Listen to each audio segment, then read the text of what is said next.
To size the breaker for a panel that feeds several motors, you will need to first determine the circuit demand, that is the total expected amperage drawn by all the motors in the panel.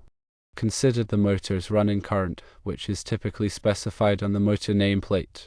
Secondly, you'll need to apply a demand factor. If multiple motors are connected to the panel, apply a demand factor to reduce the calculated current. The demand factor accounts for the likelihood that not all motors will operate simultaneously at full load. For example, a demand factor of 0.8 indicates that only 80% of the total current is expected to be drawn. Thirdly, calculate the feeder current by multiplying the circuit demand by the demand factor. Feeder current equals circuit demand multiplied by demand factor. Now let's consider locked rotor current. Locked rotor current, or LRC, is the current drawn by a motor when it is starting up from a standstill.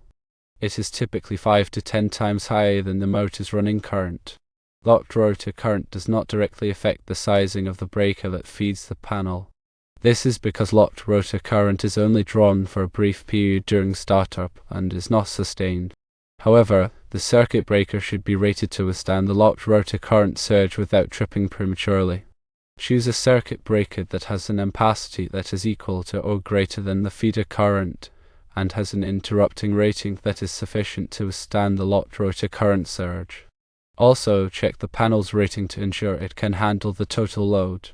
Consider the voltage drop and power factor when selecting the breaker. Install overcurrent protection devices such as fuses or thermal overloads at each motor to prevent damage in case of overload or short circuit.